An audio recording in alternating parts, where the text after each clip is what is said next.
Bonsoir à tous, bienvenue pour ce webinaire de questions-réponses consacré ce soir à notre dossier de la semaine précédente qui touchait le foie. Et donc, on a ce moment privilégié avec notre auteur adoré, Alain Huyot. Salut Alain. Salut Mathilde, bonsoir à toutes et à tous, et puis heureux de vous retrouver, ma foi. Très heureux de te retrouver Alain et de passer ce moment avec toi suite à ce dossier absolument magnifique que tu nous avais proposé il y a une semaine, donc c'était lundi dernier. Donc si vous ne l'avez pas vu, voilà, nous vous invitons bien évidemment à aller le regarder. Il n'y a pas d'obligation par rapport au webinaire de ce soir.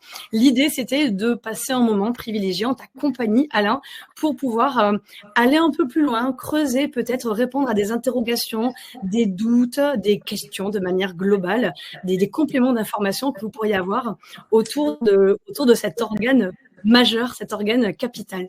Je vois vous connecter tranquillement, c'est un plaisir de vous retrouver. Coucou Monica de La Rochelle, coucou Géraldine, Sophie, Marceline, coucou à tous, coucou André, Gaël, Raymond, coucou Joël du Pays Basque, que je reconnais, une habituée. C'est un plaisir de vous retrouver. Donc, j'espère que vous avez commencé à préparer vos questions. En tout cas, voilà, sachez que c'est vraiment un moment dédié. Alors, on en a reçu quelques-unes que j'essaie un petit peu de regrouper en amont, en fait, par mail. Donc, on va commencer par les questions qu'on a reçues. Et puis, voilà, vous pouvez commencer à les préparer.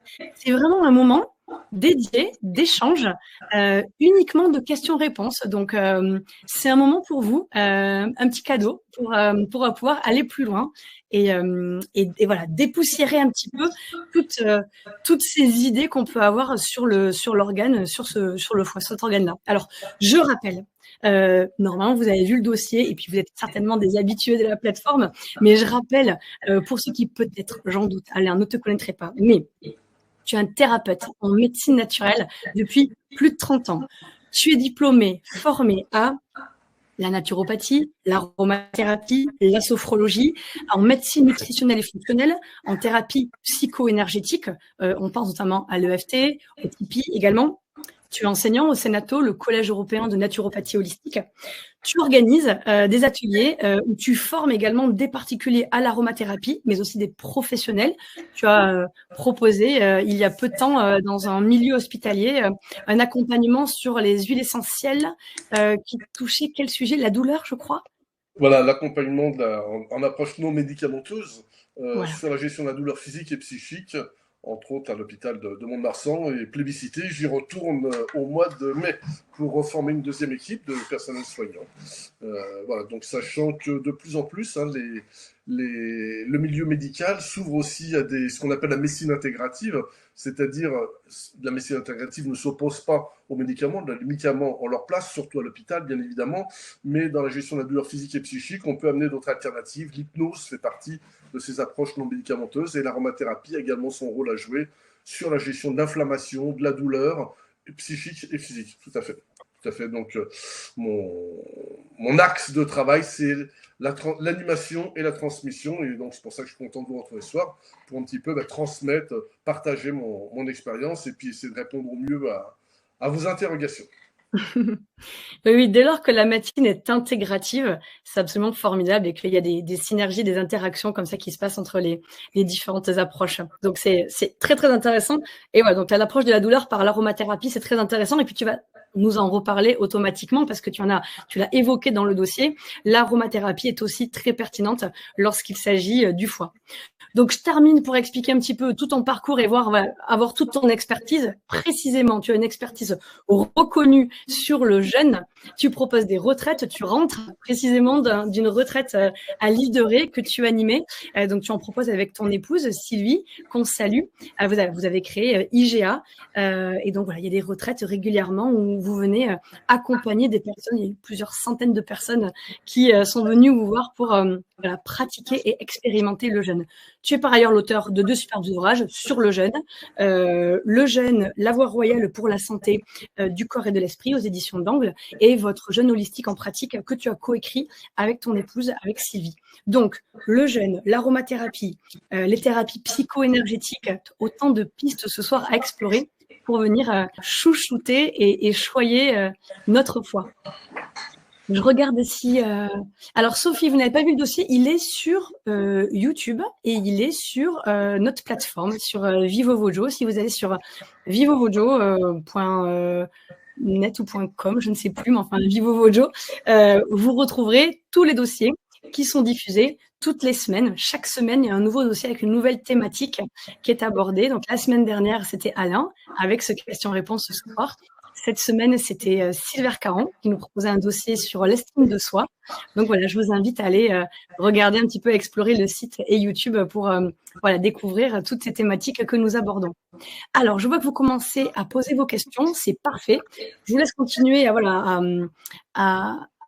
les taper, à les écrire. Alain, je te propose de démarrer avec les questions qu'on a reçues, sachant que le foie, encore une fois, tu nous as expliqué dans le dossier que c'est ce pilier incontesté de notre vitalité. Tu l'appelles le chef des armées. Ça m'a beaucoup plu, ce terme. Tu parlais de plus de 500 fonctions, alors connues à ce jour. Peut-être que nous apprendrons de nouveaux rôles dans les années à venir. Donc, on comprend bien qu'avec autant de missions, il est challengé, que de mauvaises habitudes peuvent rapidement déséquilibrer. Alors, forcément, on pense aux habitudes alimentaires, mais pas seulement. Si vous avez vu le dossier d'Alain, vous comprendrez que l'environnement, les émotions notamment, peuvent aussi jouer un rôle là-dessus. Et donc, il est question aussi de le nettoyer et de le désencrasser un petit peu. Et donc, on a reçu plusieurs questions. On peut commencer par celle-ci, peut-être Alain, je te propose, et puis après, on prendra les questions en direct que vous nous envoyez. On a reçu plusieurs questions sur cette démarche de détox qui peut se mettre en place, est-elle sans danger? Et plusieurs questions revenaient par rapport à la vésicule biliaire. C'est vrai que la vésicule biliaire peut avoir des lithiases. Alors, est-ce que il y a des conseils que tu peux donner par rapport à une détox qu'on peut mettre en place? Peut-être quel type de détox? Et est-ce que toutes les détox sont à mettre au même niveau, au même plan, pour qu'elles soient sans risque, bien évidemment? Déjà, la première façon de faire de la détox au niveau hépatique, c'est de laisser le foie faire son travail. Pour moi, c'est la base. Avant de parler de plantes, avant de parler d'huile essentielle, on va parler d'hygiène de vie. L'organe foie est celui qui a les plus grandes capacités de régénération. Je l'expliquais dans le dossier. Les hépatocytes ont une capacité de se réparer et de se multiplier très rapidement à partir du moment où on leur laisse la possibilité. Donc avant de parler de détox, on va plutôt parler de pause alimentaire. C'est-à-dire que le fait de laisser un repos métabolique supplémentaire, pour moi, est déjà la première chose à faire dans son quotidien. Je reviens d'un congrès international, le premier congrès international du jeûne, qui a été donné à Aix-en-Provence le 9 mars dernier, donc c'est tout récent, où étaient présents les plus grands scientifiques, les plus grands chercheurs mondiaux. Donc il y avait l'Allemagne qui était représentée, le Québec, etc. Et quelques Français, mais beaucoup d'Allemands, puisque eux, ils ont déjà fait 18 congrès sur le sujet. Et ce qu'ils nous expliquaient, en fait, et c'est tout à fait cohérent avec le dossier d'aujourd'hui, c'est que ce qui pose le plus de problèmes dans notre santé, c'est le fait de ne pas laisser suffisamment de temps, d'être décalé par rapport au rythme circadien. Et dans un rythme circadien, il y a le jour, il y a la nuit. Il y a des moments où il est pertinent de manger, la nuit n'est pas faite pour manger. Alors ça va un peu à contresens par rapport au jeûne de Ramadan, mais c'est pour d'autres raisons pour lesquelles on ne va pas rentrer dans le détail aujourd'hui. Et que en fait, si on se cale sur ce rythme-là, on devrait réduire la phase pendant laquelle on mange. Et si on réduisait cette phase à 10h le matin, je vais vous expliquer pourquoi 10h, et qu'on arrêtait de manger à 19h, 19h30, ce serait l'idéal. C'est ce que j'ai fait aujourd'hui en consultation pour une patiente qui avait des problèmes d'arthrose, et c'était pas lié au foie, mais il y a un terrain inflammatoire, et pour des raisons d'inflammation, je lui ai expliqué que si elle réduisait, et qu'il y avait une glycémie élevée quand même, et donc je lui ai expliqué qu'en réduisant sa phase d'alimentation, déjà, elle va laisser plus de temps à son organisme pour se réguler. Le foie pour éliminer, pour se détoxiquer, le pancréas pour se reposer, et pour pouvoir recharger les fonctions d'insuline. Donc déjà, avant de parler de détox, ce qu'on devrait dire, ce qu'on devrait tous faire, ce que je fais au mieux, c'est déjà d'augmenter les phases de repos métabolique. Il faut savoir qu'une fois qu'on a mangé un repas, il y a encore 4 heures de travail. Donc imaginez quelqu'un qui déjeune le matin à 8 heures, mange à midi ou à 13 heures, qui reprend éventuellement une collation, qui prend le dîner à 20 heures, qui va sortir de table à 21 heures, 4 heures après 21 heures, ça fait 1 heure du matin, le repos métabolique est entre 1 heure et 7 heures. En 7 heures, l'organisme n'a pas le temps d'éliminer toutes les toxines. Et donc, toutes les toxines qui ne peuvent pas être éliminées, elles vont être stockées. Elles sont stockées où? Dans la graisse. Et le problème, c'est que soit on fait des pauses régulières, et entre autres, là, c'est plutôt des diètes ou des jeûnes longs, où on va brûler la graisse de façon intelligente, parce qu'on remet les toxines en circulation et à ce moment-là, si c'est pas trop préjudiciable, ou autrement on ne fait pas ça, et petit à petit on accumule de la graisse, et où, parce que tout le monde n'accumule pas de la graisse, il y a des gens qui mangent beaucoup, qui sont exposés à des toxines, qui ne prennent pas de poids, mais pour autant tout le monde va accumuler des toxines. Donc la première clé, si vous réduisez la phase d'alimentation, déjà, c'est un bon départ. Alors pourquoi ne pas déjeuner le matin trop tôt? C'est pas une bonne idée, parce qu'on a un réveil naturel, on a une hormone qui s'appelle le cortisol, dont le pic est à 8 heures le matin et qui libère le sucre qu'on a stocké dans l'organisme, ce qui fait qu'on n'a pas besoin de manger puisqu'on libère l'énergie de réserve. Et donc, le petit déjeuner, alors c'est pas toujours évident au niveau social, ce serait plutôt pertinent de le prendre vers 10 heures. Et donc, si je commence à manger à 10 heures et je sors de table à 19 heures, à 20 heures maximum, eh ben, je me retrouve avec une phase d'alimentation de 10 heures. Et donc, ça me laisse quand même 14 heures de repos. Donc, déjà, c'est beaucoup mieux, 14 moins 4, 10 heures que 7 heures. J'ai gagné 3 heures. Maintenant, ça, c'est le travail de base. Après, on peut faire, on en parlera peut-être au cours des questions-réponses, il y a des questions à ce sujet-là, on peut faire des grandes révisions. Et ce que nous disaient là, je vous en fais profiter, puisque quand j'ai enregistré le dossier, je n'avais pas ces informations, c'est qu'aujourd'hui, manger sainement n'est plus suffisant pour être en bonne santé. C'est pas moi qui le dis, hein, c'est des chercheurs qui travaillent dans des laboratoires, qui font des études, entre autres chez Buchinger, donc qui est la clinique référence. Il y avait le directeur scientifique qui s'appelle Lesnage, qui est un docteur en biologie moléculaire, qui est un Français, qui publie au King's London College. Donc ça vous donne c'est le plus haut niveau mondial qui existe au niveau des publications, et qui est directeur scientifique des cliniques Buchinger, qui a fait un exposé remarquable sur le sujet. Il explique qu'aujourd'hui, on ne peut plus être en bonne santé si on ne fait pas, sauf contre-indication, hein, si on ne fait pas un jeûne annuel, parce qu'on n'a plus les moyens d'éliminer toutes les toxines auxquelles on est exposé.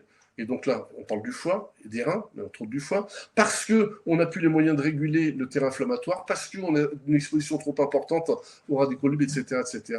Donc ça replace déjà dans son contexte l'importance du jeûne et entre autres de la détoxication hépatique. Donc ça, c'est le travail de base. Ensuite, on a des saisons qui sont plus favorables que d'autres pour aller stimuler les fonctions d'élimination. En fait, ce qu'on va faire, c'est déjà limiter l'exposition toxique. Donc pour limiter l'exposition toxique, on a les jeûnes, on a les diètes, on a les régimes hypotoxiques. Régime hypotoxique, allez, on va dire un régime végétalien, manger pendant quelques jours, une journée par semaine, ou une semaine par mois, que du végétal, fruits, légumes, même pas de céréales, et un petit peu de légumineuses, et éventuellement pas de légumineuses et un peu d'oléagineux, déjà, ça c'est vraiment de l'hypotoxique qui permet de faire en sorte que le foie n'ait pas trop de travail. Et donc du coup, comme il n'a pas trop de travail, il peut aller s'occuper un petit peu de ce qu'il a mis de côté, parce qu'il ne pouvait pas le faire en temps réel. Puis après, on peut donc choisir ces périodes-là, ça c'est la bonne saison, c'est en ce moment. Ça c'est la saison où le foie est le plus fort, c'est-à-dire c'est là où l'énergie du foie est au maximum, au printemps, et donc c'est là où on va pouvoir faire le mieux le ménage. Et c'est pas un hasard, parce qu'on vient de sortir de l'hiver. On n'a pas eu un hiver très froid cette année, mais naturellement, on a mangé un petit peu plus riche, on a mangé des aliments un peu plus encrassants, un peu plus de gras, un peu plus de sucre, de glucides et de lipides, et donc ça encrasse un peu plus l'organisme, donc c'est la bonne période pour aller nettoyer. Puis après, on peut refaire ça aussi à l'automne, où là, c'est plutôt pour préparer l'hiver et alléger les fonctions du foie, qui est impliqué aussi dans le système immunitaire. Donc voilà, donc là, qu'est-ce qu'on peut faire? Pour moi, le travail de base, c'est déjà manger moins souvent. C'est pas que manger moins, c'est manger mieux, moins, et surtout sur une plage plus réduite. Et si vous mangez sur une plage plus réduite, vous n'allez pas vous prendre la tête, vous mangerez moins. Moi, je suis en train de faire l'expérience là, de réduire ma phase d'alimentation. Je fais du jeûne séquentiel tous les jours depuis très très longtemps. Mais là, je suis en train, suite à ce congrès auquel j'ai assisté, je suis en train de réduire ma phase d'alimentation entre midi et 19 heures. Donc, je mange sur 7 heures au lieu de manger sur 8 heures. Rien que ça, déjà, je commence à sentir quelques effets au bout de 8-10 jours. Puis ensuite, je vais essayer de réduire sur 6 heures. Et là, déjà, c'est la première étape. Et ensuite, il y a tout ce qu'on a vu dans le dossier. On va pouvoir utiliser les plantes, la gémothérapie qui est très intéressante aussi, alors qui est moins drainante, mais qui va plus travailler sur la régénération. Et puis, quand on veut attaquer la grande artillerie, où là, il faut vraiment soutenir le foie, c'est les huiles essentielles. Alors, pour répondre à ta question, il y a des saisons, il y a différentes cures et différents grades, mais il y a une chose qu'il faut connaître, et là on connaît bien, puisque nous on accompagne, comme tu l'as rappelé, et que mon épouse est maintenant un jeune collaborateur qui vient de nous rejoindre. On est à 3 maintenant à accompagner les groupes de cure de jeunes pendant lesquels on ne fait pas que de faire jeûner les personnes, on fait également de l'éducation à la santé. Notre objectif, c'est aussi de former les gens. Donc là, on fait de la formation ce soir, mais tous les jours, il y a 2 heures d'atelier qui sont données, ce qui fait qu'au bout d'une semaine, on repart avec vraiment les bases de la gestion de sa santé au quotidien, l'alimentation santé et autres. Et là, à ce moment-là, j'ai perdu le fil, je ne sais plus ce que je voulais dire par rapport au... Par rapport On parle au... de différentes cures de jeûne, différentes étapes. Pendant une cure de jeûne, quand on arrête de manger, le foie détoxique au maximum. Donc là, c'est le mieux qu'on puisse faire. On l'accompagne avec des techniques énergétiques, entre autres des stimulations en automassage qu'on appelle Douyin, avec des techniques de respiration, avec des massages et autres, voire du shiatsu. Mais ça coûte de l'énergie. Et donc, quelqu'un qui serait trop épuisé, trop fatigué, on ne va pas le faire détoxiquer. C'est pas le bon moment. Donc le bon moment, c'est quand c'est la bonne saison, idéalement. Donc on fait pas ça en plein mois de janvier quand on est dans le froid important, parce que le corps il doit utiliser son énergie pour pouvoir se réchauffer. Et donc c'est pas le moment de le refaire travailler pour détoxiquer. Donc le moment, il y a une saisonnalité et un moment où on sent on a suffisamment de vitalité. Donc ça c'est une règle que tu connais, Mathilde, qu'on enseigne en naturopathie. Plus la vitalité est importante, plus on peut aller loin dans la détox. Plus la vitalité est basse et plus on va aller doucement. Donc c'est ça qui va nous permettre d'évaluer est-ce que je fais un petit drainage avec simplement quelques infusions de romarin par exemple. Est-ce que je vais un petit peu plus loin en utilisant des plantes telles que je l'ai proposé dans les protocoles du dossier, où là ce sont des plantes qu'on appelle des cantis, c'est-à-dire c'est des plantes qui sont vraiment dosées, c'est la plus grande concentration qu'on puisse avoir, avec des plantes qui sont vraiment dans leur totum. Donc là on peut aller beaucoup plus loin. Et si besoin, on peut monter à une octave au-dessus et on va avec l'aromathérapie. Voilà. Et puis après, on va jongler avec ça, avec des diètes. Mais en général, on associe les deux. C'est-à-dire qu'on fait de la diète et on fait du drainage. Alors, par rapport à la vésicule biliaire, elle n'est pas impliquée directement, elle est impliquée indirectement dans la détox. C'est-à-dire que le foie, lui, a pour fonction de coller. Enfin, d'abord, c'est un filtre, c'est un organe métabolique, c'est-à-dire que tous les aliments, tout va passer par le foie. Donc, lui, c'est une gare de triage, il trie. Et puis en fonction de ce qu'il reçoit, où il stocke, où il transforme, où il fabrique des nouvelles molécules. Donc il a plein de rôles de stockage, de transformation et d'élimination. Et donc dans son rôle d'élimination, il élimine au fur et à mesure, par priorité, c'est le plus dangereux. Et dans toutes ces fonctions, ce qu'on a bien vu dans le dossier, c'est la fonction la plus importante. Et comme c'est la plus importante, il la prend en priorité. C'est-à-dire que s'il y a un poison qui passe, un poison, c'est de l'alcool éthylique. Vous buvez même un bon verre de vin bio, il y a de l'alcool et l'alcool doit être éliminé. Vous avez des expositions aux polluants, des polluants au niveau de la peau, des produits des cosmétiques, au niveau de l'air, au niveau de l'eau, au niveau des résidus de pesticides, des médicaments. Vous prenez, à ce moment-là, tout ça, ça doit être en priorité détoxiqué, c'est-à-dire trié. On prend les molécules dont on a besoin quand c'est un médicament et on élimine les autres, les métabolites, ça s'appelle, et ça c'est une priorité. Et tant qu'il fait ça, s'il y a trop de travail de ce côté-là, il est moins disponible pour le reste. Et par rapport à ce tri-là, eh bien, j'ai perdu une nouvelle fois le fil de ce que je voulais dire.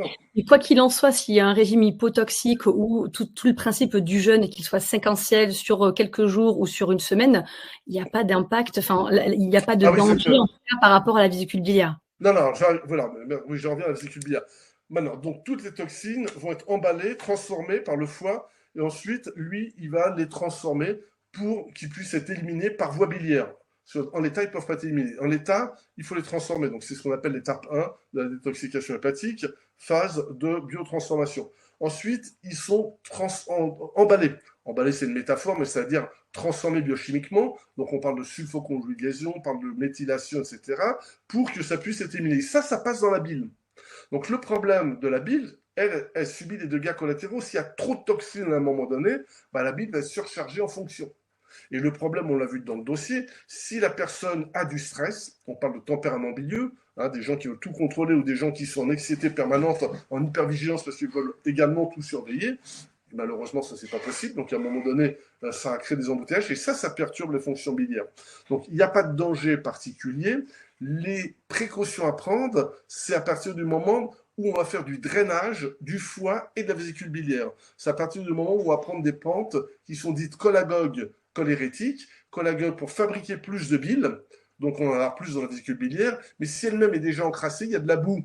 Ça va pas être confortable, c'est ce qui nous arrive en jeûne régulièrement, il peut y avoir des reflux, des nausées, ça s'appelle des signes d'inconfort dus à la détoxication, c'est pas une maladie, ça se gère facilement. Là où il y a une précaution qui devient plus importante, c'est lorsqu'on a déjà cette boucle qui s'est calcifiée, qui a fait des calculs, et que les calculs commencent à être importants sous forme de cailloux, on parle de lithiase biliaire à ce moment-là, c'est seulement celle-là qu'on peut voir à l'échographie.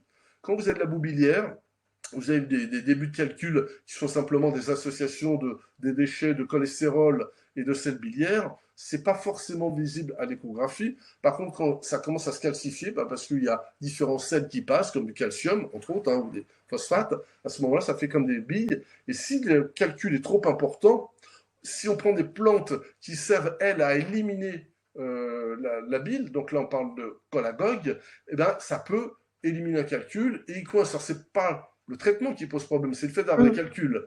Donc, dans le jargon, on va dire, s'il y a des calculs de taille suffisamment importante, on parle de 4-5 mm, eh bien, il vaut mieux avoir un avis médical pour savoir qu'est-ce qu'on fait. Est-ce qu'on fait pas, on n'élimine pas les calculs plutôt que de forcer les voies et d'avoir un risque qui se coince. Et voilà. Mais en tant que tel, la détox, voilà, il n'y a pas de contre-indication pour la pratique du jeûne, il n'y a pas de contre-indication pour le jeûne séquentiel, il n'y a pas de contre-indication pour un régime hypotoxique. Oui, voilà. Puis la taille et le nombre des lithiases, ça se fait par échographie avec un avis médical. Pour pousser un peu plus loin, pour les personnes qui n'ont plus de vésicule biliaire, pour qui il y a eu une ablation de la vésicule biliaire, est-ce que on a compris par rapport à ce que tu nous as dit, mais voilà, pour être vraiment complet dans la réponse, par rapport à une jeûne, un régime hypotoxique, voilà, qu'est-ce qui se passe si on n'a plus de vésicule biliaire? Ça change. Il y a plus cette réserve. Pour répondre à la question de Catherine, que je viens de voir en même temps que tu parlais, Mathilde, ça change rien. La vésicule, elle, n'est pas impliquée dans la détox, elle est impliquée dans l'émulsion des graisses, et elle récupère les déchets. Donc, quand il n'y a plus de vésicule biliaire, au lieu de passer par l'ampoule, en fait, la vésicule biliaire, prenez ça comme une petite ampoule qui stocke. Au lieu d'être stocké, c'est éliminé au fur et à mesure. Donc, ça n'a pas d'impact direct. Le fait d'avoir une cholestectomie, c'est différent, c'est-à-dire que là, on n'a plus des réserves de bile suffisantes pour émulsionner les graisses, parce que la bile sert aussi à émulsionner les graisses, et donc ça limite la tolérance aux graisses. Donc, ça veut dire qu'il faut réduire l'apport de lipides dans les menus. Voilà, c'est ça l'impact. Mais ça pas, voilà, on a eu plein de personnes qui sont venues jeûner avec nous. Donc, je prends le jeûne comme exemple parce que c'est la détox la plus élevée qu'on puisse faire et qui, pour autant, c'est pas une contre-indication au jeûne ou à la détox. Eh bien, écoute, merci pour ces réponses très complètes sur voilà, cette première approche de détox du corps, du foie et voilà, avec cette approche de la vésicule biliaire. Je vois plusieurs questions qui sont arrivées, donc je pense à Gisèle, puis Catherine qui a complété plus bas, entre le lien entre le diabète, le foie, tous ces principes. Donc voilà, Catherine qui demande, lorsqu'il y a un diabète de type 2, non insulinodépendant, est-ce que le jeûne, puisqu'on parlait du jeûne là à l'instant, peut être indiqué, intéressant? Alors, ça, c'est très intéressant parce que il y avait dans les conférencières 2 québécoises qui ont écrit un super livre sur le jeûne que je viens d'acheter. Je ne l'ai pas encore lu, mais je l'ai parcouru hier soir. Il a l'air très, très bien. Médecin et neuroscientifique, et elle traite le diabète de type 2 et de type 1 également. Mais là, nous, on n'a pas le droit de faire ça. Enfin, on n'a pas le droit. Il faut impérativement être médicalisé. Donc, c'est une très bonne indication, mais là, il ne faut pas faire ça seul. Alors, nous, on a eu accompagné. Parce que ça veut dire qu'il faut contrôler la glycémie, il faut contrôler la dextro, il faut contrôler ce qui se passe, mais au contraire, c'est l'outil le plus efficace. Je prépare une conférence que je vais donner à Paris. J'ai vu qu'il y avait des Parisiens, donc si vous voulez me voir en chair, en os, voilà, vous pourrez. C'est un congrès qui va avoir lieu au mois d'avril, 22-23 avril.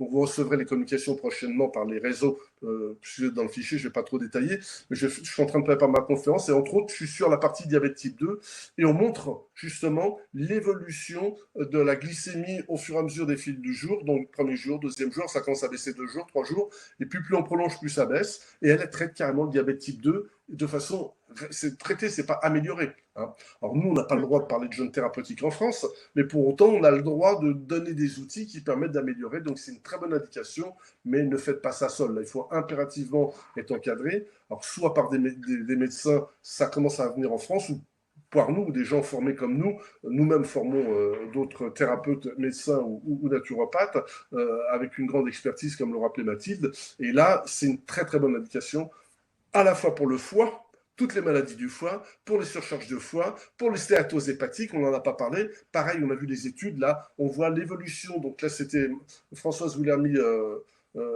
Toledo, donc la propriétaire des cliniques héritières de la 4e génération des cliniques Buchinger en Allemagne, qui nous a montré les évolutions d'un foie gras au fur et à mesure du jeûne. Et on voit au bout de 21 jours le foie qui a récupéré son état normal. On voit au niveau de l'échographie, c'est juste incroyable. Il n'y a pas d'autre moyen de pouvoir faire ça qu'avec le jeûne. Donc oui, on va améliorer un état fonctionnel à ce niveau-là.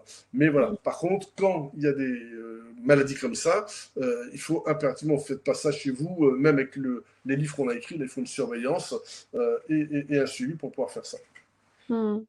Oui, parce qu'on le rappelle, et c'est ce que tu expliquais aussi dans ton dossier pour mémoire ou pour information à chacun, le foie est un organe qui se régénère. Donc, il est important, voilà, d'avoir ces principes-là, ces phases de repos. Alors, sachant qu'il est au repos, oui et non. Dans les phases de jeûne, il est au travail. Malgré tout, le foie, il travaille beaucoup. Mais d'avoir ces phases, en tout cas, qui lui permet d'avoir une meilleure régénération et une meilleure vidange. Alors, il n'est pas au repos, tu as raison Mathilde, mais il se régénère post-jeûne par contre. Parce qu'en fait, pour qu'un foie puisse se régénérer, il faut qu'il soit plus exposé aux toxiques. C'est l'organe qui est prévu par la nature pour traiter les toxiques. Mais trop de toxiques va intoxiquer le foie. La preuve, c'est qu'on a même une maladie qui s'appelle la cirrhose médicamenteuse. C'est pas la cirrhose, c'est l'hépatite, pardon. L'hépatite médicamenteuse qui peut malheureusement évoluer sur une cirrhose. Et l'hépatite médicamenteuse, c'est quoi? Trop de médicaments. Et à un moment donné, le foie n'arrive plus à les métaboliser et donc les trier, les éliminer. C'est ce que veut dire le mot métaboliser en médecine. Hein. Et à ce moment-là, il est exposé lui-même aux poisons qui vont lui-même le détruire. Et c'est une forme de destruction des hépatocytes, donc des cellules du foie. Mais dans le jeûne, il travaille parce qu'en fait, il ne traite pas les toxiques qu'on lui donne au quotidien. Comme on rebrûle de la graisse très rapidement à partir du 2e jour, on commence déjà à brûler beaucoup de graisse. C'est là où les toxiques sont stockés. Donc, il va travailler pour éliminer les toxiques au moment où la graisse rebrûle, on rebrûle les toxiques et donc il travaille à ce moment-là. Il travaille aussi parce qu'il a une fonction importante, c'est transformer la graisse de stockage dans le ventre, dans les fesses, dans la poitrine, etc. Et à ce moment-là, lui, il transforme cette graisse en un carburant que peut utiliser le cerveau, qui lui est extrêmement favorable, qui s'appelle les cétones ou les corps cétoniques, donc il retravaille. Mais une fois que le jeûne est terminé, il y a beaucoup moins de toxines. Et on profite, en tous les cas, quand on fait de l'éducation à la santé, c'est notre métier, on fait une reprise longue sur une base végétalienne, là, il n'y a plus d'exposition toxique, et là, il se régénère. Et de toute façon, toutes les personnes qui pratiquent le jeûne, on ne parle pas de jeûne séquentiel, on parle de jeûne long, on parle de jeûne long, c'est-à-dire au-dessus de 5 jours, entre 5 et 10 jours, hein. Nous, on ne dépasse pas cette durée-là. Après, dans la clinique Buchinger, ils vont plus loin, mais nous, on n'est pas équipés pour ça. Là, on va proposer l'année prochaine, pour la première fois, une formule 10 jours. On a des clients qui reviennent régulièrement, me disent, je voudrais faire 3 jours de plus, ok. Donc, on va proposer ça. À ce moment-là, toutes les personnes ont la possibilité de se rendre compte qu'ils fonctionnent mieux au niveau hépatique. Donc, tous les signes que j'ai décrits dans le dossier, la langue chargée, la mauvaise haleine, la fatigue matinale, les sensibilités aux odeurs, sont atténuées. Donc, ce qui est bien la preuve qu'on a régénéré le foie. Donc ça, c'est l'idéal. Voilà, il y a une régénération, même si à ce moment-là, il est au charbon, le foie, pour le coup, pendant ces phases de jeûne. Et c'est bien que tu parles. Il aime bien bosser. Pardon, il aime bien bosser. Il aime bien bosser le foie, c'est pas le problème. Il adore, c'est un super travailleur. Mais ce qu'il y a, il veut pas qu'on l'empoisonne la vie.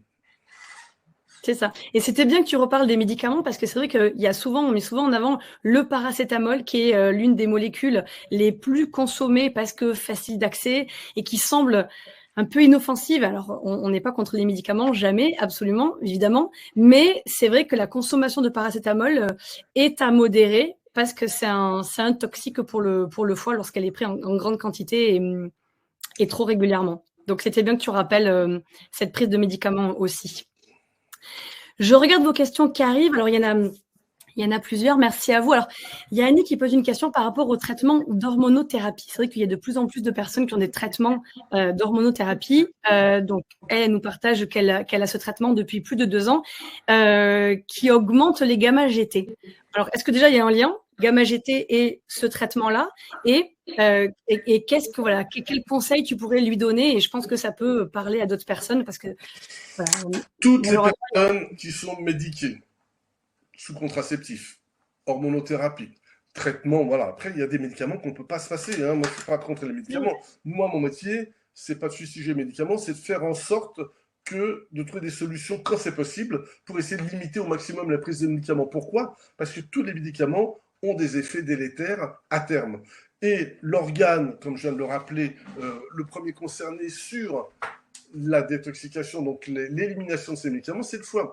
Et du reste, c'est même un médicament, quand une jeune fille commence à être mise sous pilule, le médecin qui fait son travail correctement, et tous le font à ce niveau-là, vont demander une prise de sang 3 mois après pour voir l'évolution des enzymes hépatiques.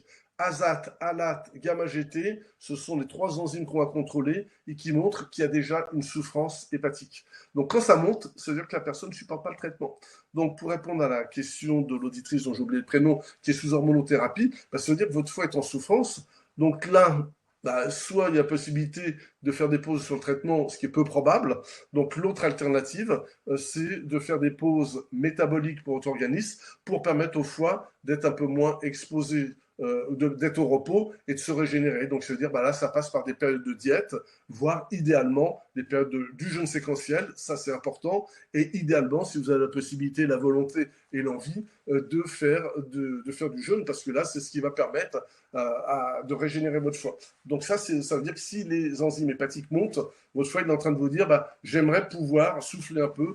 Donc là, ça veut dire que c'est une très bonne indication de faire de la détox, au sens large du terme. Pour rester dans la phase des médicaments et des traitements, est-ce que les statines ont un effet sur le foie? Les statines ont pour but de faire baisser le taux de cholestérol. Ça marche très bien, ça soigne les analyses. Malheureusement, il y a de plus en plus de publications qui nous disent que ce n'est pas forcément une assurance sous risque pour les facteurs de risque, entre autres des maladies cardiovasculaires. Donc moi, mon rôle, ce n'est pas de supprimer les traitements aux patients qui viennent me voir, c'est de trouver des solutions pour faire baisser le cholestérol naturellement. J'ai vu qu'il y avait des questions. Oui, les oméga 3, c'est une bonne chose à faire pour augmenter la bonne fraction du HDL, c'est-à-dire du bon cholestérol, limiter les graisses saturées au niveau de l'alimentation. Donc ça, c'est important. Donc, entre autres, les graisses qu'on va saturer, qu'on va trouver dans les produits laitiers et la charcuterie et les viandes rouges. Mais, et vous l'avez compris, si vous avez bien suivi le dossier, l'axe de travail principal, c'est de travailler sur le foie. Parce que 2/3 du cholestérol qui sont visibles sur vos analyses proviennent de votre foie. C'est-à-dire que le foie qui est détraqué parce qu'il est trop exposé à des toxiques, parce qu'il y a trop de stress, etc., il se dérègle et ça explique que les taux de cholestérol montent.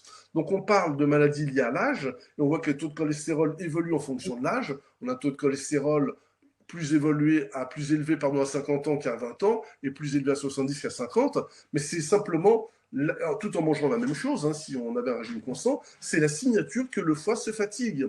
Donc on peut rajeunir son foie, on peut régénérer son foie, et là, la cure royale, ça reste le jeûne. Donc là, déjà, j'en étais convaincu jusqu'à présent, mais après ce congrès que j'ai suivi, à travers des chercheurs du monde entier, et eux, ils ont des moyens. Chez Buchinger, c'est 7000 personnes qui viennent chaque année, depuis 70 ans. Donc, je vous laisse compter, on est à peu près 1 million de personnes. Et donc, ils ont des statistiques biologiques. C'est-à-dire que chaque personne arrive, il y a des analyses de sanctions faites au début, pendant, à la fin. On voit l'évolution en fonction du nombre de jeunes. Et là, c'est incontestable. On a une amélioration des fonctions, de toutes les fonctions, et puisqu'on parle du foie ce soir, des fonctions hépatiques. Donc oui, l'hormonothérapie a un impact, au même titre que tu parlais tout à l'heure du paracétamol. En paracétamol, il est encore plus pervers. Tu parlais du paracétamol, c'est marrant parce que dans la conférence que je prépare tout à l'heure, là, j'ai pris ça comme exemple. 500 millions de boîtes ont été vendues en 2013. Je parle des chiffres plus récents de paracétamol. C'est 22% du chiffre d'affaires de l'industrie pharmaceutique en France. C'est colossal. 85% ont été prescrits par des médecins. Donc on ne parle même pas d'automédication. Ça veut dire qu'il y a aussi un rôle d'éducation à faire. Mais là, malheureusement, c'est tout le système médical qui est malade parce que le médecin est formé à traiter la maladie. Et heureusement qu'il est là. Mais il n'y a plus, en dehors de nous, éducateurs de santé, naturopathes ou médecins formés à la médecine fonctionnelle, à la médecine nutritionnelle, il n'y a plus personne qui s'occupe de faire en sorte de ne pas être malade et donc de ne pas avoir à prendre du paracétamol pour une douleur. On a des huiles essentielles qui marchent très bien sur les grades 1 de la douleur. À gérer de l'inflammation, on a tout un tas de choses à faire au niveau de notre hygiène au quotidien pour limiter l'inflammation. Et donc, on aurait les moyens de réduire considérablement les paracétamol. Donc, le paracétamol, il a un autre impact très délétère, en plus de faire travailler le foie dans ses fonctions de détoxication, c'est qu'il supprime le glutathion. J'ai vu qu'il y avait une question tout à l'heure. Le Il y a une question sur glutathion, la glu. donc son précurseur, le nilacétylcholine, le NAC, ou le glutathion, qui est fabriqué par le foie, fait partie des molécules qu'on appelle antioxydantes, qui servent à emballer les déchets. Donc, un foie qui a plus de glutathion, ou qui ne peut plus fabriquer de glutathion parce qu'on lui prive cette possibilité avec un médicament qui bloque la chaîne métabolique pour le fabriquer, il ne peut plus emballer les déchets. Donc, il s'auto-intoxique doublement à cause du médicament et surtout à cause du fait qu'il ne peut plus éliminer les autres toxiques. Et c'est comme ça que si on dépasse, on multiplie par 2 la dose maximale du paracétamol et on arrive à la dose létale. Donc, il n'y a pas beaucoup de médicaments vendus en libre-service qui sont à ce niveau-là. Et il y a vraiment des grandes précautions à prendre par rapport à ça. Nous, en France, on a l'habitude de prendre le paracétamol par 1 gramme. Or, souvent, 500 mg, ça suffit. Et puis, quand on a mal à la tête, il suffit de prendre la menthe poivrée. Ça marche très, très bien aussi, par exemple. Mmh. Oui, oui. Est-ce que tu veux préciser, comme ça on termine avec la question de Nava sur le glutathion, que penses-tu de la prise de glutathion ou de NAC précisément? Alors, si on en prend sans faire attention à côté, évidemment, c'est tiré des deux côtés, il y aura peu de résultats. Mais voilà, est-ce que tu peux nous dire un mot peut-être sur ton avis de cette prise glutathion Moi, NAC? j'en pense que j'en donne aux patients qui en ont besoin. Déjà, voilà, faut savoir, je ne peux pas répondre à cette question. Tout le monde ne va pas prendre du NAC. Si on a une alimentation équilibrée à dominante végétale, logiquement, moi, mon métier, c'est déjà de corriger au niveau de l'assiette, au niveau de l'hygiène de vie. Je suis hygiéniste avant d'être nutrithérapeute. Donc, on a déjà corrigé à ce niveau-là. Maintenant, si on doit prendre un des deux, par exemple, dans des cas d'infection ou des cas d'exposition majeure aux toxiques, ça avait été le cas avec les adjuvants de vaccins et autres. On parle de graphène, on parle d'aluminium et autres. Dans ce cas-là, ça vaut le coup d'augmenter les apports pour augmenter les capacités à l'organisme de détoxiquer.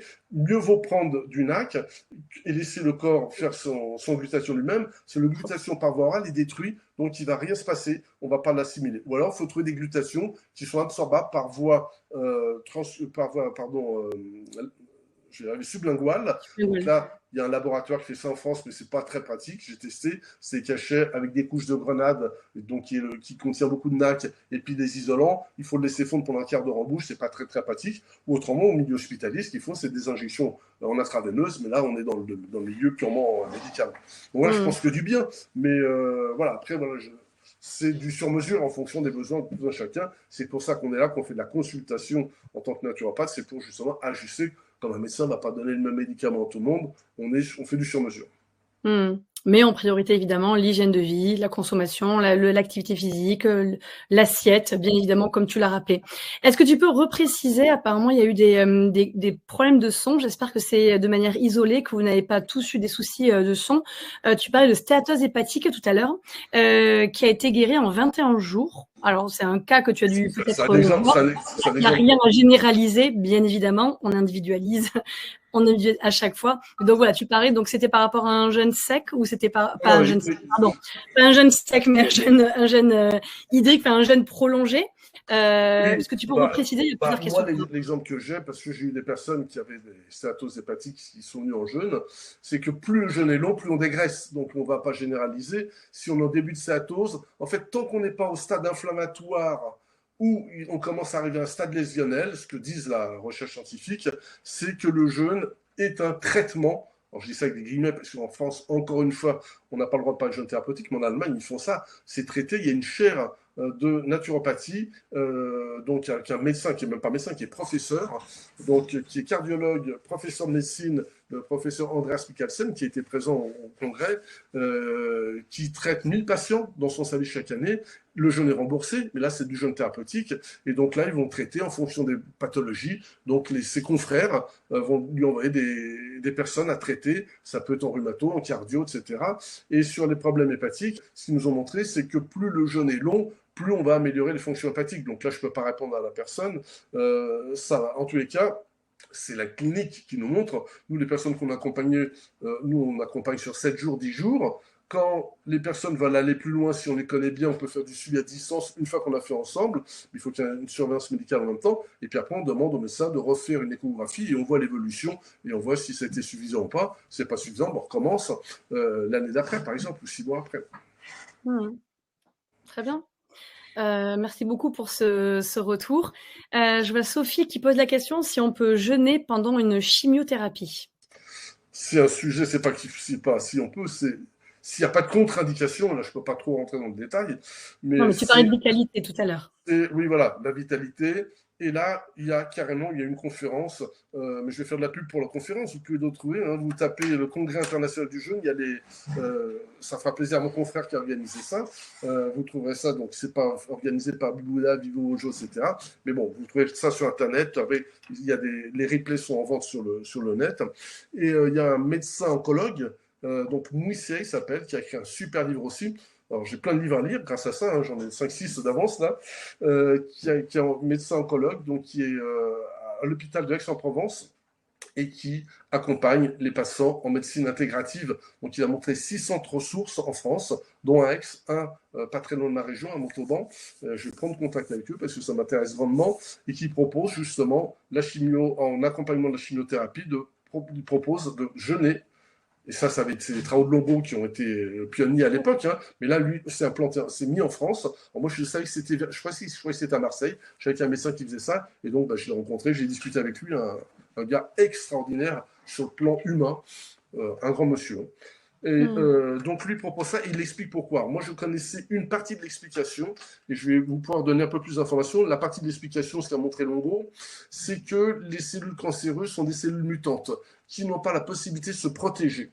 Et à partir du moment où on arrête de manger, à partir de 36 à 48 heures, donc l'idéal, ce serait de faire un jeûne 36 à 48 heures avant la chimio, un jour et demi à 2 jours, à ce moment-là, les cellules saines se protègent et donc sont beaucoup moins intoxiquées par la chimiothérapie, ce qui permet de supporter beaucoup mieux la chimio. Donc de rendre, et lui il fait la médecine intégrative, c'est-à-dire qu'il dit voilà, moi je fais de la chimio à mes patients. Le but c'est pas de remplacer la chimio par le jeûne, c'est de faire la chimio qui marche. Maintenant, on parle d'immunothérapie qui est encore plus pointue. Et dans la médecine intégrative, on intègre le jeûne. Pourquoi? Parce que ça va permettre aux patients de mieux supporter la chimiothérapie. Mais, ce que je ne savais pas, que j'ai découvert grâce à ces conférences, et là, il y a des articles, c'est publié, c'est qu'à partir du moment où on arrête de manger, les cellules arrêtent de se multiplier ou se limitent beaucoup moins rapidement. Or, la chimiothérapie cible les cellules qui se renouvellent très rapidement, puisque le principe d'une cellule cancéreuse, c'est de se renouveler très rapidement.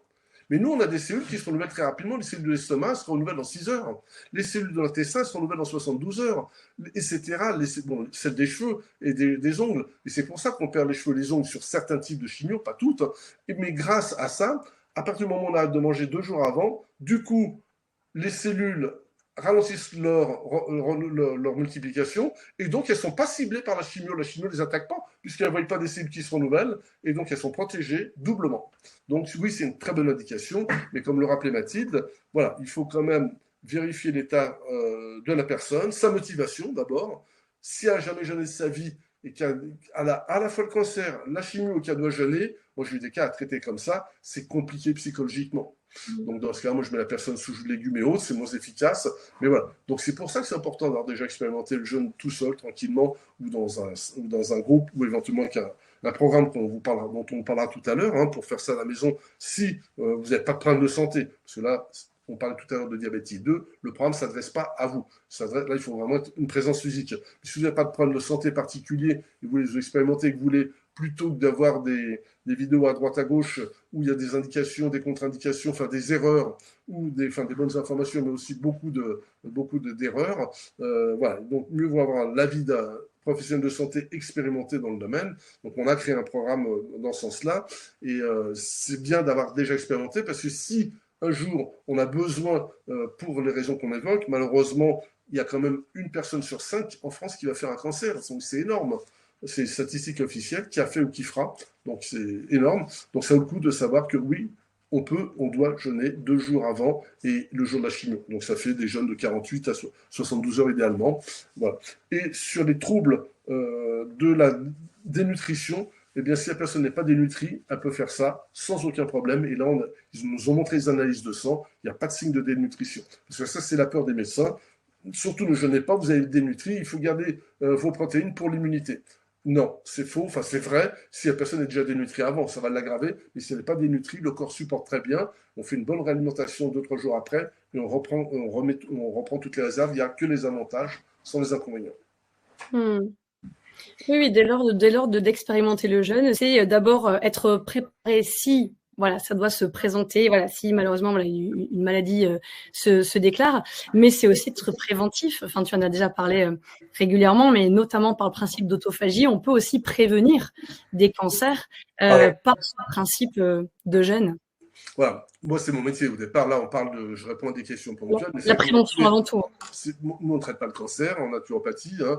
Éventuellement, on accompagne avec beaucoup de prudence et dans des circonstances particulières les chimiothérapies s'il y a besoin. Je l'ai fait, mais pas pour tout le monde, parce qu'il faut vraiment remplir tous les critères. Par contre, le cœur de mon métier, c'est vraiment de faire la médecine préventive.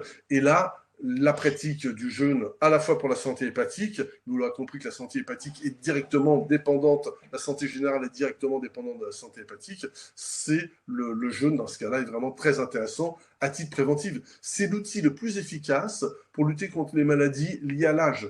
Les maladies liées à l'âge, c'est celles qui vont se déclarer en fonction des années. Et là, vous tapez sur Internet, puisque je prépare la conférence, je l'ai fait tout à l'heure, maladie liée à l'âge, vous allez voir, il y a arthrose, ostéoporose, ça c'est pour vous mesdames. Ensuite, il y a le diabète type 2 dont on a parlé, mais avant le diabète type 2, il y a l'insulinorésistance, diabète type 2, obésité, tout ça c'est lié. Hein. C'est l'insulinorésistance qui amène le diabète type 2 qui amène l'obésité. L'obésité, c'est ce qu'il y a dans l'assiette, le problème, mais c'est aussi un problème hormonal. Donc le jeûne agit à ce niveau-là. Le jeûne agit également sur la protection des maladies neurodégénératives. Donc, aujourd'hui, on n'a pas encore. Il y a une étude qui est en cours sur Alzheimer. Elle n'est pas publiée, 2024-2025, mais très prometteuse. On n'a pas les résultats, mais le chercheur nous dit que c'est très prometteur. Par contre, c'est publié sur la sclérose en plaques sur Parkinson. Si on ne guérit pas la maladie sur la sclérose en plaques, on améliore considérablement la condition du patient. Moi, ça me va bien, hein. Même si la maladie est encore inscrite et que j'ai plus les symptômes ou beaucoup moins, c'est OK. Quand ils disent qu'on ne guérit pas, c'est que si on fait une imagerie médicale, on voit encore les zones, des lésions au niveau cérébral. L'hypertension, hein, un Français sur deux de plus de 65 ans est sous médicaments hypotenseurs. Donc voilà, donc c'est quand même des très très bonnes indications. Et comme par hasard, c'est pris en charge dans les systèmes médicaux dans certains pays ou certaines mutuelles parce qu'ils se sont rendus compte qu'il vaut mieux faire du jeûne préventif plutôt que d'avoir à traiter des maladies qui ont coûté cher en absentéisme et en médicaments. Merci en tout cas pour ces éléments de réponse, Alain. Je vois qu'il y a plein de questions, donc on va essayer d'en passer voilà, au plus possible. En 2 mots, par rapport à une reprise alimentaire dans des cas de chimiothérapie et si on fait du jeûne, quels aliments est-il recommandé de reprendre, de redémarrer pour la reprise alimentaire? Là, il y a plein de questions. C'est un peu les mêmes qu'après une reprise de jeûne. Hein. On va aller chercher beaucoup d'aliments riches en micronutriments. Je pense à du pollen frais, de la spiruline, de ce qu'on appelle les super-aliments dans notre jargon naturopathique. Voilà, on va éviter d'attaquer avec de l'entrecôte, ce genre de choses. Hein, où il y a beaucoup de déchets, beaucoup de graisse. Voilà, donc c'est surtout des super-aliments à dominante végétale, des légumes, des fruits bien sûr, des oléagineux, des légumineuses et des super-aliments, graines germées, etc.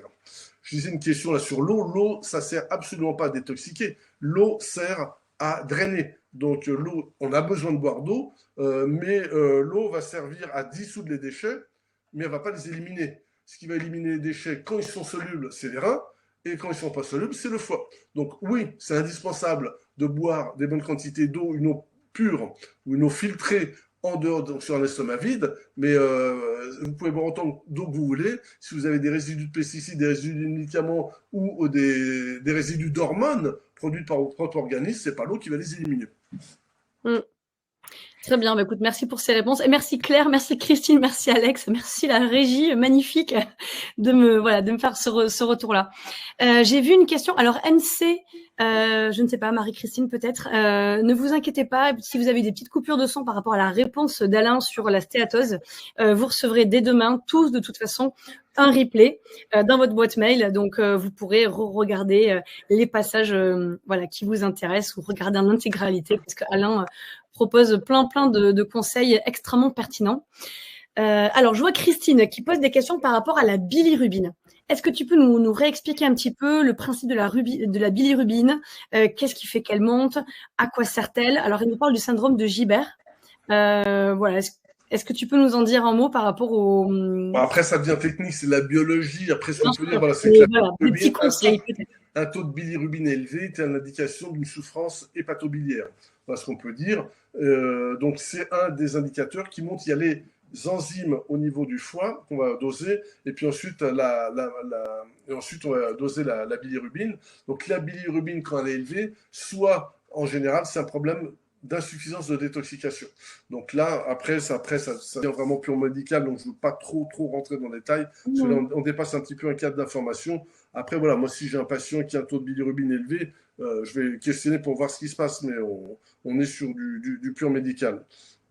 Non, mais un soutien hépatique, en tout cas, a complètement son intérêt. Ah, mais dans les carrément. cas, Voilà, au voilà. même titre que tout à l'heure, par rapport aux enzymes Bien sûr. hépatiques, on parlait qu'on avait des enzymes. Voilà, la bilirubine, ce qu'on peut dire, voilà, c'est juste la dégradation de l'hémoglobine. Il faut savoir que les globules rouges sont recyclés au niveau de la rate, enfin, maintenus, et ensuite retraités. Donc le déchet que va éliminer le foie via la bile s'appelle la bilirubine, et c'est ce qui va colorer, entre autres, la matière fécale, et également l'urine. Donc les premiers signes, du reste, on peut faire lien quand même avec des signes cliniques.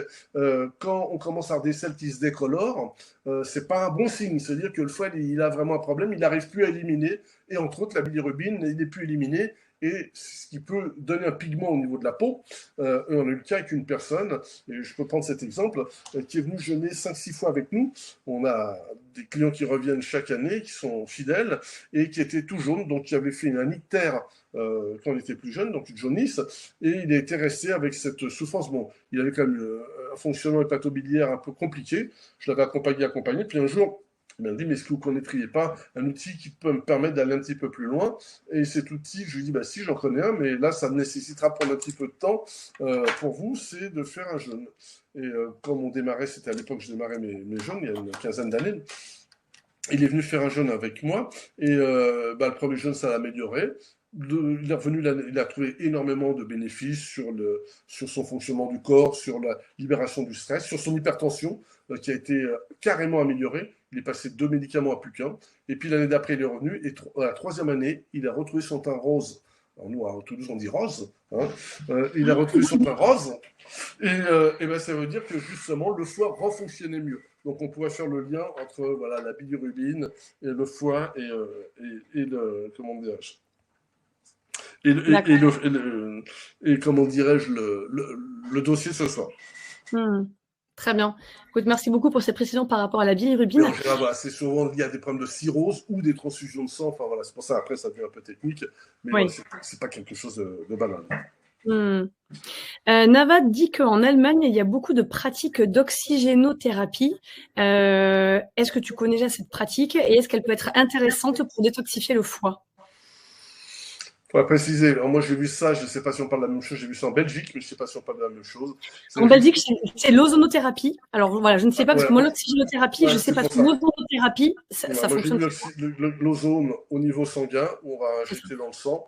Donc ça, j'ai vu ça. Et après, nous, on utilise, par contre, pendant nos cures de jeûne, on utilise un appareil qui s'appelle le Bolder-Jackie, qui fabrique de l'oxygène naturel et qui va barboter dans un bain de térébenthine, d'huile essentielle de térébenthine, d'huile essentielle de pin sylvestre, de pin térébenthine, et qu'on va respirer. Et à ce moment-là, on augmente l'oxygène dans le sang, mais naturellement. C'est pas une injection, c'est pas un acte, comment dirais-je, invasif, et qui permet, en augmentant la présence d'oxygène dans le sang, c'est un avantage, c'est que les hépatocytes qui ont énormément de récepteurs à l'oxygène au niveau des mitochondries vont mieux fonctionner, et donc on optimise les capacités qu'ont le foie à éliminer. Donc si on parle de ce procédé, oui, c'est bien. Si on parle de l'ozonothérapie, c'est un autre procédé qui est interdit en France, enfin à ma connaissance qui n'est pas pratiqué en France, et là on est hors sujet. Oui. Très bien, merci beaucoup. On a plusieurs questions. Alors, tu as déjà un peu abordé ce sujet, le cholestérol, mais c'est vrai qu'il y a beaucoup de questions qui reviennent par rapport au cholestérol. Si le taux est élevé, en combien de temps est-ce qu'un cholestérol peut baisser, sachant que tu expliquais bien qu'il n'y a qu'un tiers qui vient de l'alimentation, le reste vient quand même de la création du corps en fait de manière endogène. Il y a une personne qui nous dit que malgré une cure de compléments alimentaires, alors compléments alimentaires, je sais pas trop lesquels, préciser peut-être Sandrine, il y avait une question plus haut par rapport à une prise d'oméga 3 et le cholestérol qui ne baisse pas. Bon, en tout cas, de toute façon, dans l'approche naturopathique, de toute façon, il n'y a pas de médicaments miracles. D'abord, c'est pas des médicaments, je m'exprime mal là, mais il n'y a pas de complément miracle. Ça s'englobe dans un tout, dans une hygiène de vie globale.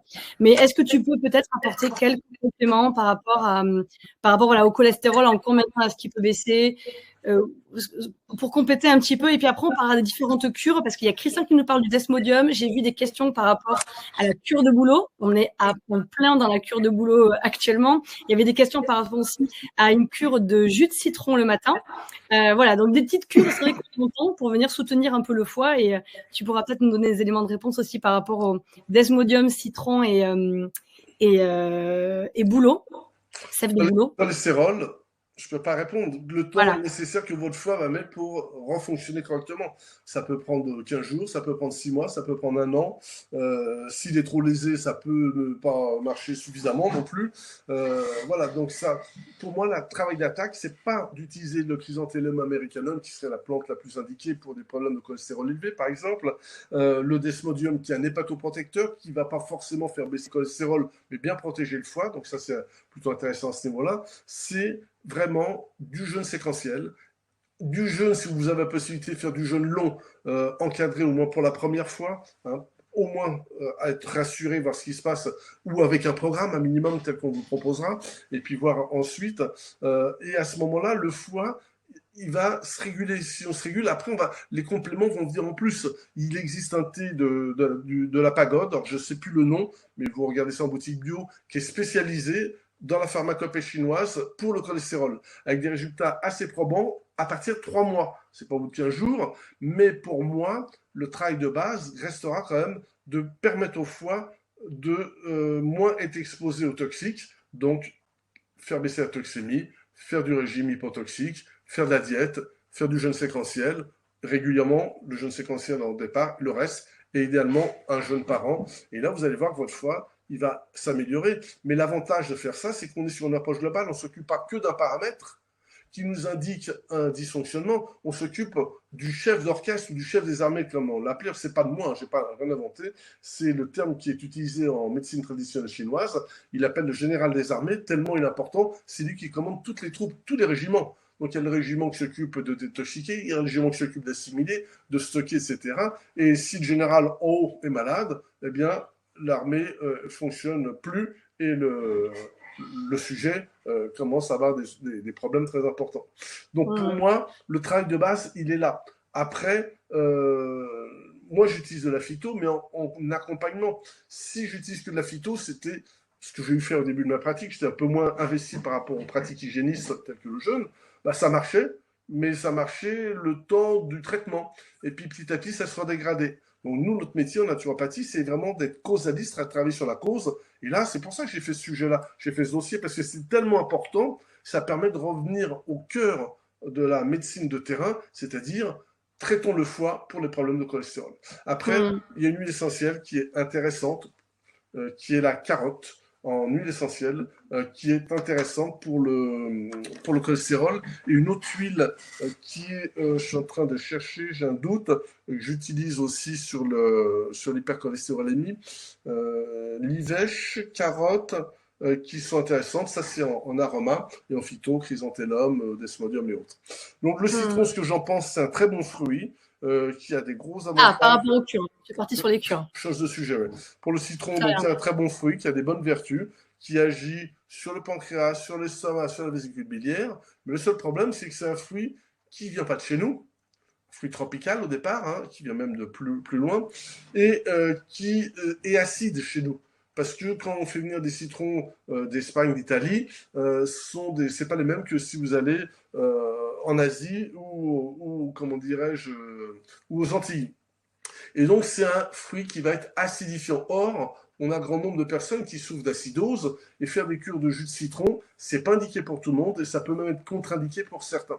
Donc, si vous voulez utiliser le citron, prenez l'huile essentielle de citron, qu'on appelle essence de citron zeste, Moi, c'est ce que je propose. Je crois que j'ai dû mettre dans le dossier, hein, 1 à 2 gouttes d'essence de citron avec une cuillère à café d'huile d'olive, une matin, une soir avant les repas, une cure de 3 semaines. Et ça, c'est pas pour le foie, c'est pour fluidifier la bile. Le foie, enfin, ça va l'aider. Ça soulage un petit peu le foie, ça l'améliore aussi. C'est comme un léger hépatoprotecteur et un grand fluidifiant de la bile. Donc là, on va plutôt travailler avec l'essence de citron. Mmh. Très bien. Alors, comme tu es parti sur les cures, est-ce que tu peux dire un mot sur le desmodium et sur la cure de bouleau, qui sont effectivement Alors, on pourrait même ajouter, mais ça va être la même réponse, hein, on pourrait même ajouter l'artichaut, le radis noir, enfin, on entend, alors qu'ils sont plus ou moins puissants. Hein. Le desmodium, c'est vrai que lui, il va protéger, plus que soutenir, plus que vraiment cette action cholérétique pour éliminer. Mais vas-y, je te laisse répondre. Oui, t'as répondu. Alors, le boulot, je le mets à part. Le boulot, c'est une cure de saison. C'est ce qu'on fait en ce moment, au moment où la montée de la sève du boulot. Mais ça agit pas trop sur le foie. Ça agit surtout sur les déchets acides. C'est un très bon désacidifiant. Donc, le boulot travaille sur les reins, plus que sur le foie. Un draineur. Donc, c'est un draineur, on va dire, hépato-rénal, mais plutôt rénal. Un tout petit peu. Donc, voilà, comme il draine bien les reins, le foie, il a un peu moins de boulot. Voilà, mais c'est indirectement. Le desmodium, c'est une plante qui est très intéressante, qui est une des plantes les plus documentées dans les plantes qui protègent le foie. Je le dis dans le dossier, elle n'est pas hépato-régénératrice, c'est le foie qui se régénère, mais à partir du moment où on limite l'exposition du foie aux toxiques, du coup, ça lui permet de mieux fonctionner. Donc ça, c'est ce que je vais proposer pour des personnes qui ont des contre-indications à la pratique du jeûne. On n'a pas parlé, mais tout le monde ne peut pas faire du jeûne long. Hein, quelqu'un qui est dévitalisé parce qu'il y a une maladie active, c'est pas une bonne indication. Donc, on peut utiliser le desmodium dans ce cadre-là. Et puis après, on a les aliments du foie. Mais ça, j'en ai parlé dans le dossier. Hein. Le radis noir, l'artichaut, les carottes, voilà, le romarin en plantes, en phyto. Donc, tout ça sont des aliments. Déjà, moi, je dirais, exposez le moins possible votre foie aux toxiques en limitant les médicaments autant que faire se peut, pour ce que vous pouvez, aux polluants environnementaux, donc manger bio ou des aliments, même si ce n'est pas le label bio, en tous les cas qui sont le moins traités possible. Ça, c'est la deuxième approche. La troisième approche, réduisez le temps d'assimilation des aliments entre 8 et 10 heures maximum pour permettre d'avoir plus de repos métabolique et donc à votre foie de plus faire son travail. Et en complément de ça, faites une petite cure de printemps, soit avec les propositions que je vous ai faites, hein, en infusion de romarin, en huile essentielle de carotte, citron, menthe poivrée, romarin, verbeudon, etc. Enfin, tout ce qu'on a vu. Voilà, donc ça vient en complément. Donc, de base, là, vous l'avez. Parfait, merci beaucoup. Malika, merci beaucoup, qui nous dit que le thé de la pagode, c'est Aoling. Oui, c'est donc, ça. merci beaucoup. Merci beaucoup, Malika. Puis Malika qui rappelle également les bienfaits de la bouillotte. Voilà, c'est un outil qui est simple, mais parfois on oublie d'utiliser. Donc, effectivement, la bouillotte, c'est très, très intéressant. Peut se recharger, ça lui fait du bien. En fait, ça permet d'avoir plus de sang et donc de mieux mettre en circulation et le travail hépatique. Hein. Alors, je vois que l'heure tourne, on va prendre encore peut-être 2-3 questions. Ouais. Alors, il y a une question qui est revenue régulièrement par rapport à l'hydrothérapie du côlon. Alors, sachez simplement qu'on va avoir 2 dossiers qui vont arriver très prochainement avec quelqu'un que tu connais très bien, Alain Marc Josifov. Un spécialiste du sujet, grand spécialiste. Grand spécialiste qui a créé notamment la marque, le laboratoire Xantis avec une cure spécifique qui permet une réflexologie intestinale. Et donc, nous on conseille très souvent ces cures. Donc voilà, la seule réponse que je vais faire, c'est que si l'intestin fait pas bien son boulot et qu'il est poreux, on parle de syndrome de l'intestin, l'hypermobilité intestinale ou du syndrome de l'intestin poreux, le Leaky Gut syndrome en anglais, et bien à ce moment-là, il y a plus, lui filtre pas, c'est le premier filtre. Hein, avant le foie, il y a l'intestin. On parle de l'intestin grêle. Hein. Et bien à ce moment-là, il va laisser passer plus de toxiques au foie. Et donc, il y a un lien entre l'état de l'intestin et l'état du foie. Donc, en naturopathie, ce qu'on apprend, c'est à regarder l'état de la perméabilité intestinale. Et si elle n'est pas bonne, on s'occupe du microbiote. On s'occupe de reconsolider l'intestin et d'éviter de l'exposer aux toxiques lui-même. Et ce qui va altérer la perméabilité intestinale, c'est entre autres les médicaments, l'alimentation ultra raffinée et accessoirement le stress. Donc, et voilà. Donc le lien entre l'intestin et le foie, il est évident. Et une fois qu'on a fait ça, on va aussi travailler pour libérer le foie de ses surcharges de travail. Donc, l'hydrothérapie du côlon, les techniques de nettoyage sont intéressantes. Ils sont tout à fait en lien avec les approches hygiénistes. Mais ça, ce sera dévoilé dans un prochain dossier. Je laisse mon ami Marc exposer tout ça. Il le fera très bien. Oui, il a partagé le dossier est tourné et absolument formidable. Il arrivera bientôt sur la plateforme. Mais voilà, c'est complètement en adéquation avec ce que tu viens de partager. Ce lien vraiment très fort, intestin-foie, parce qu'on comprend bien que le foie, qui est le filtre global du corps, prend double travail si l'élimination n'est pas correctement effectuée au travers des intestins. Alors, Solange, Alain a répondu sur la question des statines et est revenu à plusieurs reprises sur le cholestérol. Donc, peut-être avez-vous des coupures, nous en sommes désolés. Donc, vous recevrez un replay dès demain, donc vous pourrez re-regarder cette partie. Il y a plusieurs questions par rapport à la cure d'Andrea Moritz pour nettoyer le foie. Est-ce que tu peux nous donner Alors, tu en as parlé de la vésicule biliaire en début, mais justement, cette cure qui est archi connue. La limite de la cure d'Andrea Moritz, qui lui-même a repris les travaux du docteur Clark, qui elle-même s'est inspirée de la médecine ayurvédique, la limite, c'est quelqu'un qui aurait des calculs calcifiés. Parce que là, c'est une méthode efficace, un peu viril à mon sens, donc moi je propose pas ça systématiquement, tout le monde ne peut pas supporter. S'il y a des détracteurs qui disent c'est pas des calculs qui sont éliminés, c'est autre chose, c'est juste pas possible. Moi j'ai un chimiste qui a regardé, il m'a dit non, c'est pas l'huile d'olive qui s'est mélangée, il y a vraiment d'autres matières, il y a du cholestérol et il n'y a pas de cholestérol dans l'huile d'olive, donc on élimine vraiment des matières qui ont été stockées par l'organisme. Voilà, c'est un petit peu violent. S'il y a une bonne vitalité, que la personne le supporte, c'est très bien, mais vérifiez qu'il n'y ait pas de calcul, donc qu'il n'y a pas eu d'antécédent de calcul biliaire, parce qu'autrement, ça peut se terminer à l'hôpital. Donc, ce n'est pas forcément une bonne idée. Voilà, toutes les purges, de manière générale, peuvent être intéressantes dans certains cas, mais c'est vrai qu'à prendre avec beaucoup de précautions. Rapidement, Doudou, pas de problème, le jeûne intermittent, moi je fais ça du 1er janvier au 31 décembre, hein, donc il n'y a pas de saison. Quand on aime, on compte pas. Donc, si on veut faire du repos métabolique, c'est l'exception pour moi d'avoir une plage d'alimentation plus étendue. Ça m'arrive parce que voilà, pour des raisons familiales ou amicales, d'avoir pris mon repas le midi puis de terminer le soir à 22 ou 23 heures. Mais voilà, c'est l'exception. Donc, il n'y a pas de notion de saisonnalité. Qui peut le plus, peut le moins. Absolument. Et puis, écoute, il y a une question par rapport aux problèmes tendineux, musculaires, crampes. Est-ce que ça peut venir du foie? C'est de manière globale, donc ça c'est à creuser lors de l'anamnèse. Mais enfin, tout peut venir du foie, mais là, si on parle de crampes, on parle plutôt d'acidose, on parle plutôt de carence en magnésium, etc. Donc on est sur un autre sujet.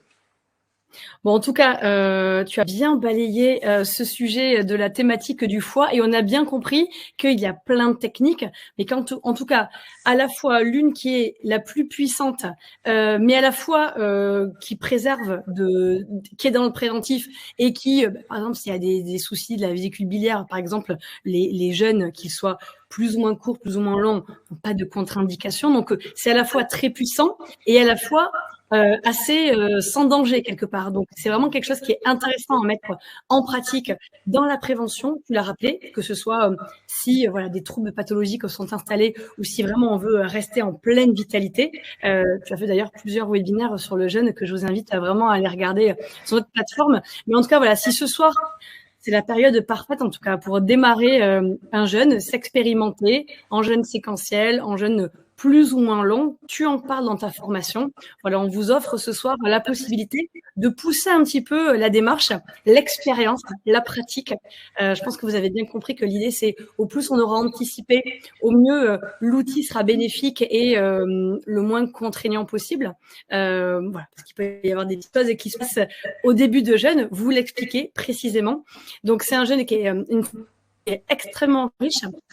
Il y a plusieurs modules à l'intérieur où vraiment vous expliquez en détail. Je dis vous parce que ton épouse, Sylvie, intervient dans la formation.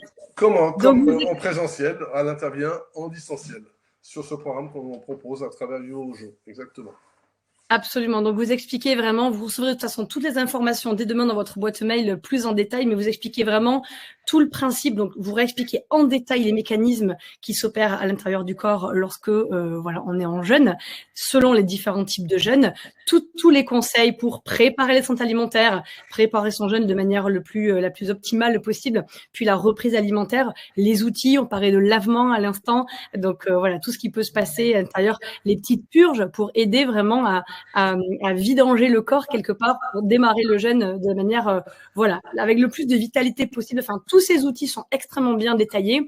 Il y a des pratiques de Douyin, tu en parlais au début du webinaire, pour venir stimuler certains méridiens. C'est Sylvie qui fait ça et c'est formidablement bien expliqué pour venir, encore une fois, accompagner de manière la plus holistique possible cette pratique-là. Donc, voilà, vous recevrez toutes les informations dès demain par mail. En tout cas, l'offre ce soir que nous vous proposons est à 199 € au lieu de 287. Donc, avec un code normalement, vous avez l'offre qui s'est affichée à l'écran. Quoi qu'il en soit, vous recevrez encore une fois toutes les informations dès demain avec des paiements possibles en plusieurs fois. L'offre est jusqu'à dimanche prochain. Il y a 22 vidéos, il y a près de 8 heures de vidéos tournées, des livrets d'accompagnement pour prendre des notes et pour pouvoir mieux intégrer cet outil. Donc, la formation est extrêmement riche. Alors, Robert qui dit jeûne hydrique ou non, vous parlez de tous les différents jeûnes. Alors, jeûne hydrique ou non, c'est quoi, Robert? Les jeûnes secs. Alors, jeûne sec, c'est très, très particulier. C'est pas forcément ce que vous conseillez, recommandez en premier lieu, Alain. Enfin, tu veux dire un mot peut-être Non, moi, le programme qu'on propose, c'est à travers du jeûne hydrique strict. Alors, on peut prendre des jus de légumes, des infusions et du bouillon. Jus de légumes, nous, on n'en donne pas quand on accompagne, mais voilà, c'est envisageable, mais on boit, hein, parce que nous, le jeûne sec, c'est très exposant, et là, il faut vraiment une supervision, une très bonne connaissance, et voilà, il peut y avoir beaucoup de contre-indications avec le jeûne hydrique. Si vous regardez bien la liste qui fait partie du programme, expliquant, si vous rentrez pas dans cette liste, on vous propose votre programme alternatif, avec des diètes, des monodiètes, etc. Voilà, on parle de jeûne hydrique, tout à fait.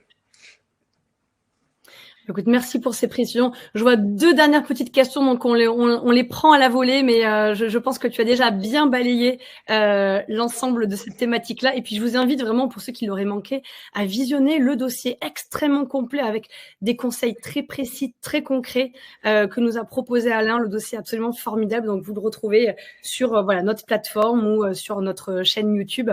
Alain Huyot, Vivo Vojo, Alain Huyot, foi, vous le trouverez. Alors, Claire pose la question du Tulsi. Ce basique. Non, c'est pas pour le fun. Le Tulsi, c'est très bien. On utilise ça. Je donne un séminaire, mais on en parlera quand je fais un dossier sur l'aroma à Toulouse pour les gens qui habitent dans le sud-ouest, sur l'aroma subtil à travers un voyage olfactif sur les huiles essentielles sacrées. On utilise le Tulsi, qui est très intéressant, mais sur le plan psycho-spirituel. Le Tulsi n'est pas utilisé, à ma connaissance, pas plus qu'en Inde. Je ne suis pas spécialisé en médecine ayurvédique, je connais quelques remèdes, mais ça ne fait pas partie de la pharmacopée pour le foie. Donc, gardez le Tulsi pour ses vertus extraordinaires de purification au niveau subtil, au niveau énergétique, voilà, mais pas au niveau du foie. Merci beaucoup, Alain, pour ces explications. Anne, je vois votre question par rapport au jeûne. Alors, sachez, Anne, que Alain nous a proposé des dossiers sur le jeûne. Donc, si le jeûne vous intéresse, vous pouvez aller regarder pour avoir plein de questions, plein de réponses. Il avait répondu très largement dans des précédents dossiers. Parce qu'en fait, votre question, est-ce que ça peut s'adapter à quelqu'un qui est maigre? Ça nécessite des explications. Ça dépend, en fait. Ça dépend de l'état de vitalité, comme Alain l'a rappelé au début du webinaire. Donc, il rentre dans les détails précisément, et puis par rapport à son rapport à l'alimentation, aux troubles alimentaires. L'IMC, par rapport à l'IMC, on regarde l'IMC, la vitalité, donc voilà. Caché-ci, non, mais mince, oui. Là, on a une personne qui est venue jeûner avec nous la semaine dernière, on était à l'île de Ré, donc où on a eu très beau. Je vois qu'il y a quelqu'un de La Rochelle, je ne sais pas si le beau temps est resté, mais je crois qu'il est parti quand on est parti samedi. Hein. On a eu une super belle semaine. Donc les gens me disent, mais t'es parti en vacances? Non, c'est le travail. J'ai mon bureau qui était à l'extérieur, où on faisait des bains de mer froids tous les matins avec Julien, là c'était extra. Donc il y en avait une personne qui était très mince, qui est venue jeûner, une jeune naturopathe là, qui finit son cursus avec nous. Il n'y a pas eu de souci, mais il faut une bonne vitalité, c'est ça qui est important. Après, il ne faut pas une maigreur extrême. Voilà, donc c'est simplement les réserves vitales qui sont importantes. Et nous, on fait ça sur une semaine, on ne fait pas ça sur 3 semaines, un mois. Hein. Absolument, absolument. Et puis voilà, il y a vraiment des dossiers où tu en parles encore plus en détail que ce qui a été évoqué. Absolument. Expliqué. Donc, si vous souhaitez des informations encore complémentaires par rapport aux jeunes, voilà, vous pouvez aller sur notre plateforme et il y a plein d'informations par rapport à cet outil formidable. Et puis les allergies et le foie, Claire, peut-être on peut conclure là-dessus parce que c'est vrai qu'il y a beaucoup c'est un peu la période des allergies actuellement. On pense plus aux intestins qu'au foie, Alain, mais tu veux peut-être juste en une phrase. Non, il y a des faut traiter le foie aussi. Hein, oui, bien sûr. Mais après, voilà, pour les allergies, on va bloquer les allergènes au niveau des portes, mais entre autres, le desmodium peut être intéressant, protéger le foie par rapport à ça, l'estragon en aromathérapie. Mais bon, après, on pourrait faire un dossier que sur le sujet. Et après, voilà, si vous cherchez, Mathilde vous a donné, mais si vous cherchez, donc le programme qu'on propose, c'est en distanciel. Et s'il y en a qui ont des pathologies ou qui ont des doutes et qui veulent vraiment une présence, vous tapez mon nom, vous tapez Alain Hulot jeune, pareil, vous me trouverez, ou Alain Hulot IGA, HYGA, vous trouverez, vous verrez tout ce qu'on propose. Alors, c'est pas toute l'année, hein, mais il y a 5-6 cures de 5-6 retraites par an, voilà, pour de possibles. Et on accueille régulièrement des gens qui nous ont connus à travers Vivo Ojo ou Bibouda, notre plateforme sur laquelle je suis également présent, et qu'on retrouve avec plaisir en présentiel. Donc, peut-être vous demain. Oui, absolument, on va retrouver toutes ces informations. Mais en tout cas, oui, Claire, ne négligez quand même pas les intestins avec les allergies. Absolument. Merci infiniment, Alain, pour toutes ces informations, pour la générosité de tes réponses. On sent toujours cette passion lorsque tu nous parles des différents outils que qui font ta réputation et ton accompagnement d'exception. Donc, on pense vraiment aux jeunes et à l'aromathérapie en premier lieu, mais il y a tous les autres outils que tu as dans ta petite caisse, que tu nous partages régulièrement sur la plateforme. On est ravis de te retrouver. Merci à tous pour votre participation, pour vos questions, pour votre enthousiasme. C'est toujours un plaisir de vous retrouver. Merci vraiment pour votre dynamisme ce soir. C'était un plaisir. J'espère que vous avez appris plein de choses, pris plein de notes et que vous aurez plaisir à nous retrouver vous aussi prochainement avec Alain ou un prochain auteur. Merci infiniment, Alain. Au plaisir de te retrouver très bientôt. À vous aussi. Prenez bien soin de vous. Vous le savez, vous êtes précieux. À très bientôt. À bientôt, Mathilde. À bientôt toutes et tous. Bonne soirée.